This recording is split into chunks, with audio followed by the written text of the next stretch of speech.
Depuis la chute de l'humanité, on va dire dans la 3e dimension, depuis cette sortie du paradis, et l'humanité a eu besoin justement de récupérer une sagesse qu'elle a perdue, due à sa chute. Et cette sagesse, elle était donc exprimée dans des écoles que nous appelons les écoles de mystère. Et l'un des maîtres qui, on va dire, exprime cette notion d'école de mystère, c'est le maître Sanat Kumara. Il est très connu dans la tradition hindoue pour sa sagesse, pour sa grande sagesse. Et c'est le thème dont nous allons parler ce soir. Donc nous avons différents intervenants. Bonsoir Fernando. Bonsoir à tous, bonsoir Andrea, bonsoir Etsiar. Heureux d'être ici encore une fois. Bonsoir dans les niveaux techniques et du niveau des accessoiristes à Mathias et à Jojo qui nous accompagnent dans cette activité de l'association culturelle gnostique Samuel Laxmi.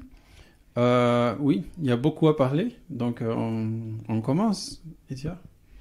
Oui, je crois avoir entendu qu'il y a 7 points, donc on peut commencer pour... Ok, donc, en fait, oui, on va analyser, quand on parle d'une école de mystère, l'école, c'est pour nous enseigner quelque chose, donc logiquement, c'est-à-dire que c'est une chose qu'on ne connaît pas, c'est pour ça qu'on va aller à une école. Et du moment qu'on parle d'une école de mystère, j'imagine que les premières pensées logiques, la première conclusion logique, c'est qu'ils sont établis sur la Terre, comme Andrea vient de le dire, depuis le moment où l'humanité a perdu les mystères. Parce que si l'humanité avait les mystères, ou connaissait les mystères, on n'aurait pas besoin d'une école des mystères. Donc justement, dans plusieurs traditions, on parle d'une chute, on parle d'une transgression de la loi divine, d'un phénomène qui a éloigné la façon de vivre de l'humanité de la façon comme Dieu avait disposé dans une harmonie, dans l'infini, dans les séphirotes, dans les dimensions. Donc, justement, c'est le vénérable maître Sanat Kumara qui a établi l'école du mystère dans l'époque ancienne, il y a 18 millions d'années, dans la Lémur. Comme un date aussi ésotérique, un peu intéressant, on peut voir que le vénérable maître Benzaduono, c'est ça? C'est comme ça qu'on prononce, Benzaduono? Sans doute, oui. Oui, le maître des... en France, c'est beaucoup... Peter Deunov, son nom oui. de baptême. Et les disciples qu'il avait en France, c'est très connu aussi. Omram Michael Ivanov. Voilà. En France, il est plus connu peut-être que son maître, Denov. Et Denov disait que la première école de mystère fondée pour le vénérable maître Sanat Kumara a existé justement dans les montagnes de Lihila en Bulgarie. Une autre date intéressante, c'est que les experts linguistiques, ils parlent d'une racine de la langue indo-européenne. Vous avez entendu parler de ça? Et c'est très curieux parce qu'on a toujours parlé la gnosie, c'est un mot grec. Bon, si les Grecs vont entendre ça, ils vont être pas super contents. Mais bon, voilà. Et on dit toujours la gnosie, c'est un mot grec qui veut dire connaissance. Mais quand on va un peu plus au fond de ça, on va trouver qu'en Inde, il y a un mot très semblable qui s'appelle Gnana. Et qu'on va voir qu'il a la même racine que gnosis. C'est la partie de la connaissance spirituelle. Et voilà, ils vont d'un tronc indo-européen. Et son origine, dit les experts linguistiques, vient de Bulgarie. C'est vraiment... Parfois, on s'en étonné avec les conclusions physiques qui confirment la partie spirituelle sans vouloir le faire. C'est-à-dire, c'est des conclusions qui ont été données par des personnes qui ne sont forcément pas des ésotéristes. Donc, peut-être, Andrea, tu peux parler un peu dans la tradition hindoue, qu'est-ce qui représente le vénérable maître Sanat Kumara? Le maître Samael nous parle de Sanat Kumara, le maître Laxmi également. Mais dans la tradition hindoue, on nous raconte que Sanat Kumara, en fait, il était comme... il a pour origine Brahma. Et il avait 3 autres Kumaras à côté de lui. Et ils étaient représentés, chaque Kumara avait une forme d'enfant. C'est-à-dire, il représentait une certaine sagesse, une certaine, on va dire, maîtrise de certains pouvoirs, voilà. Mais ils avaient cette apparence d'enfant. Et Sanat Kumara, à un moment donné, il a pris naissance à partir on va dire, de l'énergie de Shiva. Et il est devenu ce qu'on appelle Kartikeya. C'est on va dire, comme le commandant en chef des armées célestes. Donc là, on le voit sous un autre aspect. C'est-à-dire, c'est celui qui défendait la terre et les personnes qui luttaient spirituellement pour leur développement, ou même l'humanité en général. Il défendait cette humanité et ces personnes contre, on va dire, les attaques de démons, etc. Donc il a aussi cet aspect-là, Sanat Kumara, dans la tradition hindoue, mais sous un autre nom. Kartikeya, c'est pas les frères de Ganesh? C'est le frère de Ganesh. Alors, peut-être plutôt serait que les frères de Ganesh, spirituellement parlant, cette force qui est très liée à Shiva, au dieu, le Saint-Esprit des hindous, a pris un corps physique comme, on va dire, avec la connaissance que nous avons de Sanat Kumara. Peut-être c'est à l'envers. Oui, on peut le voir de cette façon. Excuse-moi de t'interrompre, mais non, ça m'est venu une réflexion là, peut-être Itiar peut nous aider, parce que tout à l'heure on parlait, les écoles de mystère ont existé partout. Oui. Mais il y a un phénomène que tu viens de dire, Sanat Kumara c'était un enfant. Ça nous rappelle aussi le chrétianisme. Le chrétianisme, le Maître Jésus parlait toujours du royaume du ciel. C'est conformé pour les hindous. Pour les enfants? Non, les enfants, pardon. Les enfants, pas les hindous. Ok. C'est là. Bon, dans le christianisme, on parle toujours de devenir à nouveau des enfants pour entrer dans le royaume du ciel. Et aussi la fuite des enfants au Égypte. Donc, c'est toujours, si on lit un livre à la lettre morte, on peut penser que ce sont des enfants vraiment, mais ça, c'est en relation avec les initiés de ces écoles de mystère que vous parlez. Donc, à l'époque de la Lémurie, nous n'avions pas, la Terre, elle n'était pas conformée comme nous la connaissons aujourd'hui. Il n'y avait pas cette quantité de continents. Quand nous allons passer à une prochaine race, il y aura encore un continent en plus sur la planète, puisque cette masse terrestre, elle va encore se diviser. Mais à l'époque de la Lémurie, c'était moins de continents. Donc, ces écoles de mystère, elles se concentraient sur un certain espace. Mais ensuite, quand la Terre, elle a changé de forme, l'écorce terrestre a changé de forme. Donc, ces écoles, comme l'humanité, elles se sont dispersées sur le globe terrestre et elles se sont pleinement épanouies dans toutes les traditions grâce à des maîtres qui ont su vivre cet enseignement, cette sagesse. Vous savez que la Blavatsky habla de l'Uruguay, que les charrua, il vient des traditions de l'ésotérisme. Je parle ça parce que Mathias a une origine en Uruguay, qui a aussi un peu. Et non, c'est intéressant ça parce que c'est vraiment vrai qu'il y a des relations, par exemple, les indigènes de l'Amérique ont un peu les races similaires à les gens du Japon ou de la Chine. Et même, il y a des mythes qui sont toujours pareils dans tous les endroits du monde, oui. Comme les mythes de l'inondation. Le déluge. Le déluge. Exact. Une curiosité, c'est ce que tu viens de dire. Vous vous rappelez le film de Brad Pitt, Les 7 années dans le Tibet? Ah, oui. Oui, c'est où ils ont filmé ça? Pour ceux que je me rappelle, c'était en Argentine. Donc les Argentins ont passé pour les moines tibétains, tellement ils sont semblables. D'accord. Ouais. Okay. Non, donc il y a vraiment des racines, on ne peut pas nier. Non, c'est vrai. Des racines. Après, si on va dans les termes, par exemple Uruguay, les charrois, et tout ça, on va trouver. Pour ceux qui ne le connaissent pas, les charrois, ce sont comment on dit? Les indigènes. Les natifs. Les natifs de l'Uruguay. Donc, ils ont aussi eu là-bas en origine des écoles de mystère. Bon, je ne me rappelle pas, je ne veux pas vous dire des bêtises, mais Blavatsky parle même de termes, d'où vient le nom, et ça a à voir avec la sagesse de la serpent. Donc, c'était une école serpentine. Encore une date intéressante. Aujourd'hui, on voulait parler des 7 points de l'école des mystères, que c'est un enseignement de Vénérable Maître Michel, c'est une conférence de notre guide spirituel, c'est merveilleux de l'étudier pour que notre école des mystères dans laquelle nous nous trouvons puisse être justement en syntonie avec l'école des mystères qui ont été établie par le Vénérable Maître Sanat Kumara. Donc, ça va nous aider à pas manquer les ingrédients essentiels. C'est comment dire, c'est un inventario ésotérique et spirituel.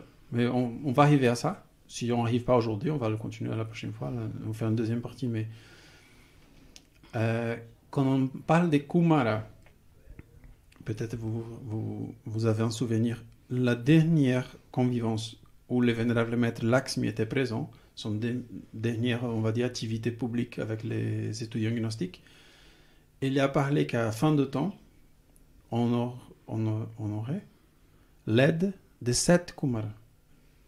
Tu as pensé à ça? Qui sont les 7 Kumaras? Pourquoi? Parce que dans l'Inde, il parle des 4, mais il a parlé qu'ils ont 7. Oui. Quelqu'un a demandé, est-ce que ce sont les logos? Oui, il a dit, non, c'est pas la même chose. Après, le maître Michel a dit, il n'a pas dit qui sont les 7. Il n'a pas dit que peut-être parmi les 7, peut-être il y a des logos. Peut-être non. On ne sait pas. Il n'a pas dit. Et comme on dit toujours, à l'époque, on imaginait qu'on va avoir les maîtres pour toujours. Et personne n'a demandé plus. Il a dit ça. On dit, ok, extraordinaire. Et les sujets, il n'a pas été approfondi. Donc, bon, ça restait comme une espèce de prophétie qui commence cette aide. Il a dit que c'était une aide super spéciale que les peuples de Dieu vont recevoir à la fin du temps. Moi, je suis, on va dire, anxieuse par rapport à ça. Je ne sais pas, je ne connais pas la réponse, mais en même temps, il faudrait le demander à un maître de sagesse. Donc, les 7 Kumaras, bon, non, j'ai pas cette réponse. Ouais. Bien. Et peut-être on va passer donc à étudier les 7 points de l'école de mystère. Oui. Parler un peu. Qu'est-ce qui doit manquer? Qu'est-ce qui ne peut pas manquer? Voilà, merci. Qu'est-ce qui ne peut pas manquer dans une école de mystère? J'ai réfléchi, sans regarder les points, avant ça, on a toujours eu un souvenir. Par exemple, on regarde un peu la culture ésotérique d'un pays, comme pourrait être par exemple les Cathares en France, les Templiers, les Esséniens, énormément les druides. Les druides, les Celtics. Pour parler justement de la Galles, mais si on va plus loin, en Amérique, on a énormément de tiers, peut-être comme ça, spontanément. Bon, les Mayas, ce sont des cultures, les Mayas, les Aztèques, les Charruas, les Aymara, les Indiens du Nord, les Sioux, les... Bon, Énorme. C'est merveilleux, oui. Voilà. On n'aurait pas le temps de parler de tout ça, mais... Et on imagine aussi toujours que dans une école, il faut avoir une lumière qui nous guide. Ça, c'est vraiment essentiel.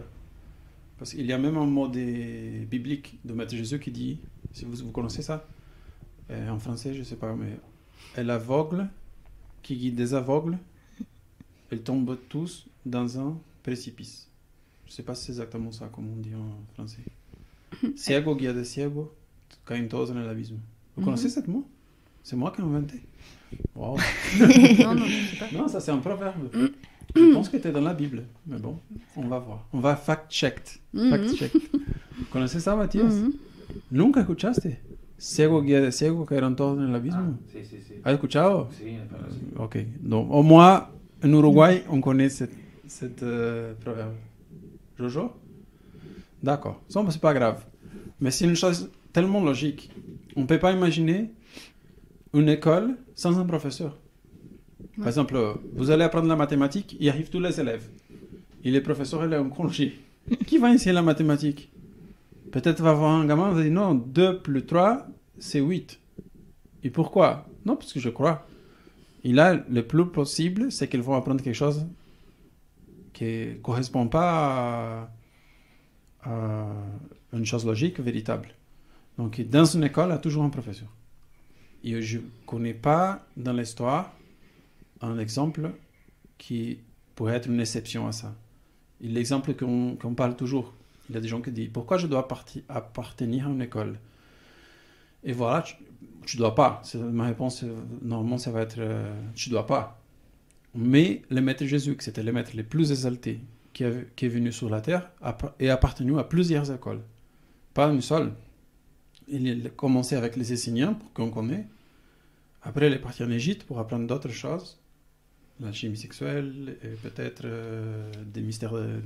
Les Égyptiens étaient forts dans l'époque, dans le terrain des rituels et tout ça. Oui.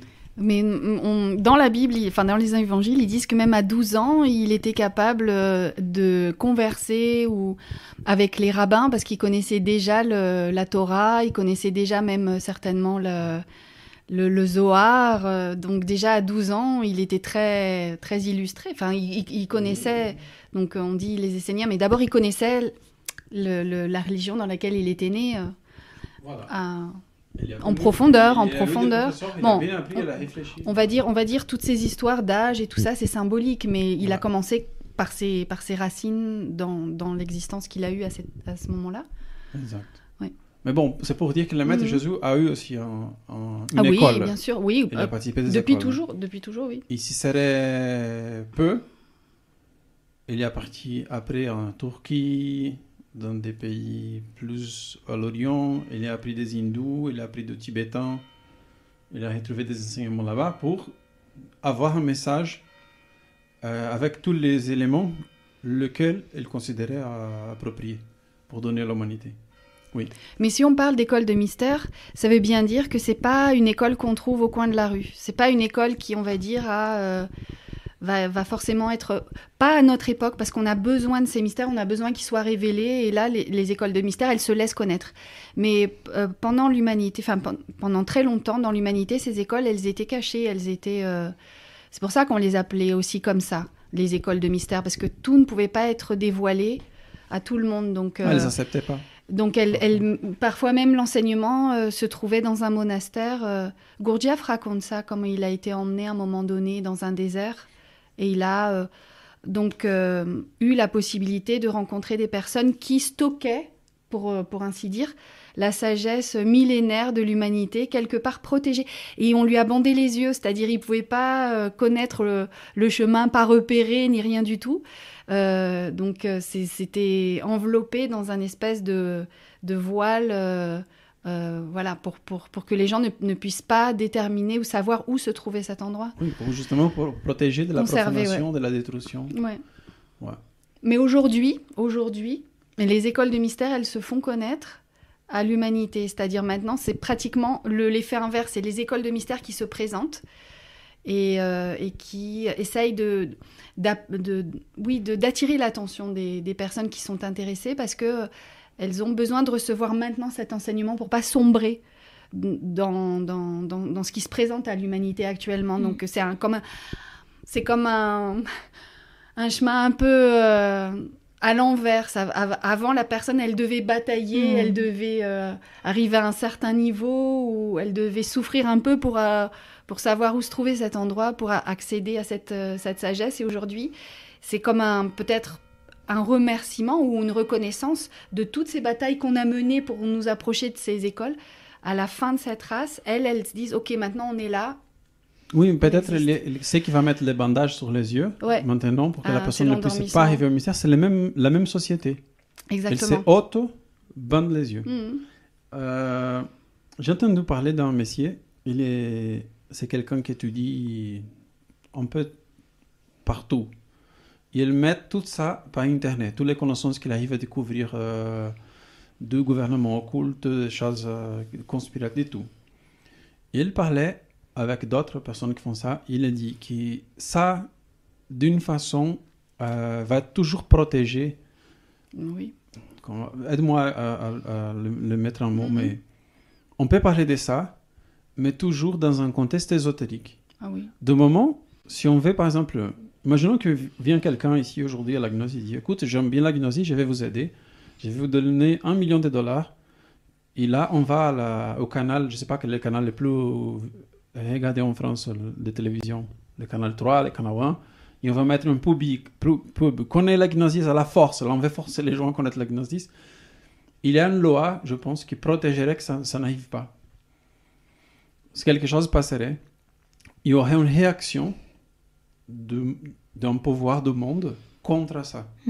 Parce que ça doit rester à niveau pour la personne qui cherche.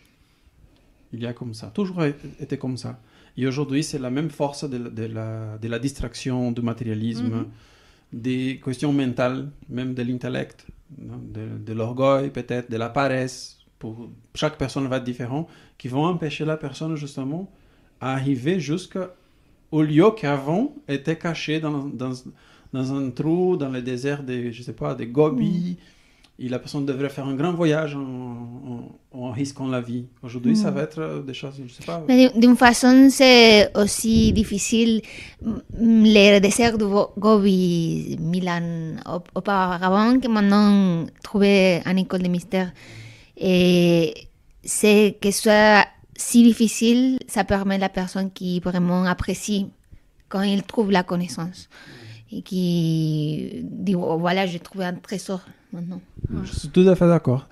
Les difficultés ont changé, mais continuent à être quand même, pour les, comment tu as dit là, les personnes qui ont une persiste. Tu as dit un autre mot. Qui persévèrent. Qui persévèrent, voilà. Donc, je ne sais pas si on va peut-être voir là-bas, dans les, quand on étudie les 7 points d'une école de mystère, mais c'est essentiel qu'on participe à une école de mystère et qu'on a un professeur, c'est essentiel, et que les professeurs soient plus éveillés que les élèves. Parce que si les professeurs sont encore endormis, s'il ne sait pas faire 2 plus 2, il dit 2 plus 2, 5. Pourquoi non? Parce que je crois, j'ai arrivé à la conclusion. Et donc, elle ne va pas vraiment aider l'élève. Peut-être le professeur va se transformer dans un autre obstacle. Qui ça, dans l'ésotérisme, ça nous rappelle les labyrinthes des crétins ou les labyrinthes qu'on voit dans les cathédrales. Parce que ça va être un labyrinthe de théorie. C'est quand on va dans un... Par exemple, le professeur qui va dire « Ah, il ne faut pas vous connaître » ou « Il ne faut pas méditer » ou « Ce n'est pas nécessaire de travailler avec les mystères alchimiques » etc. Donc là, on va voir, par exemple, que les professeurs doivent être plus éveillés que les disciples, toujours. C'est une conclusion, j'imagine, logique. Donc on parle des écoles de mystère et on sait qu'il existe beaucoup d'écoles sur la planète. Et maintenant, comment reconnaître une école de mystère? Quels sont les points essentiels pour nous permettre de reconnaître que cette école est une école de mystère? Ça va la batterie? Okay. On a un petit souci technique que nous devons gérer aujourd'hui. Je vais vous dire encore une chose, si vous me permettez. Et c'est une chose... Ça m'inspire beaucoup. Il y a un frère gnostique en Grèce qui s'appelle Angelos, qui a beaucoup étudié l'ésotérisme. Et un jour, il y a un maître gnostique, un disciple du vénérable maître Samael, qui s'appelle le vénérable maître Tawil. Vous avez entendu parler. C'était un maître qui a été depuis 15 ans d'âge. Il avait 15 ans. Dès 15 ans? Dès 15 ans. Il était disciple de maître Samael. Donc il était un gamin, il faisait des bêtises. Il raconte tout ça dans les histoires. Il faisait des bêtises, des gamins, et cassait des choses, tout ça. Mais il a commencé à avoir cette vie spirituelle très très jeune. Et après, il est devenu un maître de sagesse avec beaucoup de possibilités spirituelles, capacités. Pour sortir une astrale, pour lui, c'était comme je sais pas, boire un verre d'eau, etc. Et un jour, l'année... Son nom profane, que normalement tu ne l'utilises pas, logiquement, c'est pas le vénérable maître Tawil. Il avait un nom normal. De baptême. De baptême. Après dans la gnosis, après qu'un maître s'est fait reconnaître avec son nom ésotérique, son nom spirituel, normalement, on ne va pas utiliser son nom profane, parce que c'est pas logique. Il a donné le nom de son être, justement pour faire effacer la partie, celle... qui appartient à la personnalité. Il a pas oui, c'est pour ça qu'on dit pas le nom de baptême, on dit le nom de famille. Le nom de famille. Donc elle laisse le nom de famille disparaître pour laisser le nom de son être. Oui. C'est aussi une façon de respect pour son être. Et nous, comme disciples, on va s'adresser au maître normalement, toujours, d'une façon très naturelle, pour le nom du maître. Ça a aussi une logique, disait le maître Michael. Quand on appelle le nom du maître, le maître vient. Si on appelle pour le nom de la personne, c'est la personne qui est là, et parfois c'est la personne qui va répondre au disciple. Donc si on veut avoir la réponse du maître, c'est plus intelligent d'attirer la force du maître. En retournant à l'histoire, le maître Tawil, dans l'année 1995, a été déclaré maître de la Loge Blanche. Okay? Au Lagrita, Venezuela, le maître Laxmi l'a appelé pendant une célébration. Il a dit, ici avec nous, etc., etc., le maître Tawil. On ne savait pas. Parce que ça, c'est une chose qu'on va savoir les jours où le maître va nous permettre de le connaître. C'était une grande joie, une grande émotion de voir ce grand messier être déclaré en maître de la Loge Blanche publiquement. Les soirs, parenthèse, dans le livre, oui, c'est intéressant pour ceux qui ont étudié la noce de maître Samuel. Dans le livre Médecine occulte de maître Samuel, vous connaissez, qu'il parle de maître Tawil. Alors, qu'est-ce qu'il dit là-bas, si vous vous rappelez? Qu'il aide à sortir un corps astral aussi. Oui. Et maintenant, je ne me souviens pas beaucoup. Il appartient à un ordre d'où? Des Époptailles. Oui. Époptailles. Et c'est un ordre d'où? Tibet. De Tibet. D'accord. D'autres choses. Mais il parle de ça. C'est un maître qui nous enseigne à sortir un corps astral, appartient à l'ordre de l'Époptaille de Tibet. Et là, on était réunis avec le maître Lakshmi dans une conversation plus ou moins informelle. Et quelqu'un des disciples a dit « Ah, maître Lakshmi, c'est formidable, nous avons maintenant avec nous le maître Tawil. » Ah, le maître Lakshmi, il appartient à l'ordre de l'Époptaille. Oui, c'est l'ordre tibétain. Et le maître Lakshmi a dit « Non, c'était un ordre. » Je pense que c'était les Incas.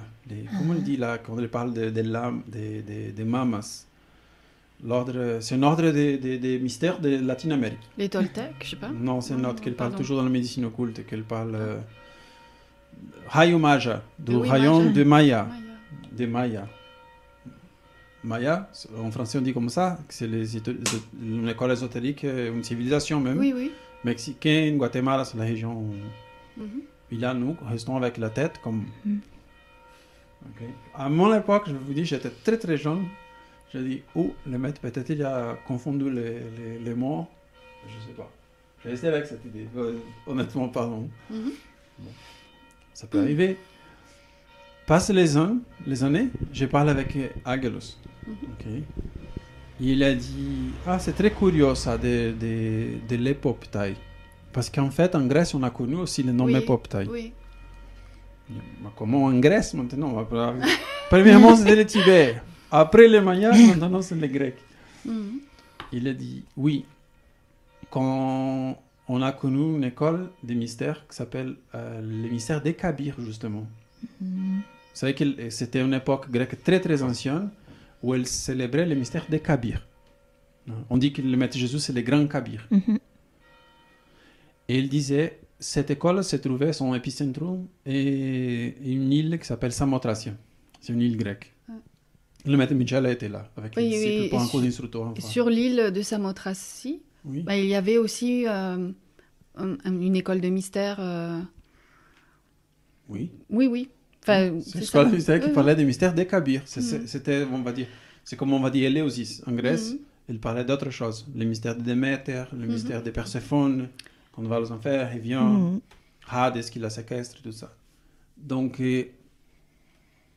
il a dit que quand un disciple allait à l'école de Samothracia, l'école du mystère des Kabirs, il apprenait les enseignements. Après, les professeurs, excusez-moi les Grecs, mais c'est comme ça que je me rappelle, il envoyait les disciples au monde. Et les disciples, dans la vie, devraient exercer les outils ésotériques qu'il avait appris, les pratiques, l'éveil de la conscience, j'imagine la mort de l'ego, la magie. Je dis. Mais le Maître Jésus a fait la même chose avec les apôtres. Il les a préparés et puis il les a envoyés en mission. Après sa résurrection, il a dit « Ok, maintenant c'est à vous ». Et j'imagine, je ressens peut-être cette, je sais pas une anxiété, mais peut-être les apôtres qui disaient, les disciples, femmes et hommes aussi du Maître Jésus, qui disaient « Mais est-ce qu'on est vraiment préparés c'est comment on va faire est-ce qu'on a véritablement cette sagesse? Est-ce qu'on l'a véritablement incarnée pour pouvoir finalement la transmettre ?» Je ne sais pas comment c'est passé, mais c'est très probable que ça passait beaucoup de choses. En plus, là, à l'époque, ils n'avaient pas de portables, pas d'email, pas de WhatsApp pour se communiquer. Donc, ils allaient vraiment, face à la circonstance de la vie, les outils, c'était ésotérique. Par exemple, pour parler au maître, ça serait la télépathie, le voyage astral, la méditation, la réflexion, les souvenirs des enseignements du maître. Même pour avoir comment on dit, on a oral papier. Un papier. Un papier, Une c'était feuille de difficile. papier. Je me rappelle, comment s'appelle celui-ci qui a désigné les cycles dantesques. Non, celui qui les a désignés, qui a fait des... Oh. C'était un artiste pas longtemps, il y a 1500 à peu près. Et il C'est avait pas du Dürer? mal à trouver des papiers. C'est C'était tellement cher à l'époque. Donc C'est Dürer? Non. c'est pas Non, lui, hein. non, c'est Dürer seulement. pense. Bah non, Dürer, Non. il est plus récent. Bon, c'est quelqu'un... Non, Botticelli. Non, Peut-être. Botticelli. Oui. Donc il devrait désigner, il y a des dizaines de lui qui ont été effacés ou elle a désigné à nouveau de l'autre côté parce que c'était vraiment difficile un papier. Donc imaginons l'époque de l'apôtre.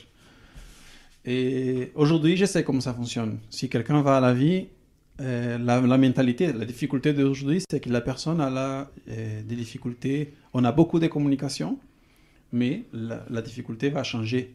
Le monde est devenu plus difficile. Donc c'est pour ça peut-être aussi qu'on a beaucoup d'accessibilité aux enseignements. Le médecin a condensé la gnosis dans le livre. Mais on revient à l'école des évoctailles. Donc les disciples allaient dans la vie. Là, on peut faire un autre jour, tranquillement. Comme ça, on réfléchit. Et après, on va parler c'est le plus important, les 7 points d'une école des mystères, c'est l'enseignement de Maître Michel. On va le parler la prochaine fois. Et là, quand le disciple revenait à l'école, le maître l'examinait. Donc, il va dire, alors, comment tu allais? Oh, bon, là, voilà, je suis allé à la boulangerie, il ne m'a pas donné les sous correspondants, je l'ai insulté, comment réprouvé. Allez à nouveau, j'imagine. C'est-à-dire, elle va faire un bilan de disciples. Et alors, tu as arrivé à faire une méditation, tu t'es inspiré, tu as eu quelques expériences en un corps astral, elle faisait un bilan. Si les disciples approuvaient, tout ça pour dire une chose, si les disciples qualifiaient, ils recevaient un grade. Comment s'appelaient les grades? Les Mayas. Non. Non. Ah. Époptaille. Ah. Voilà. No, como el de la relación. Il s'appelait l'époptaille. Il en va voir le Maître Jésus. Il y allé au Tibet à apprendre une langue. Vous connaissez quelques termes de la langue?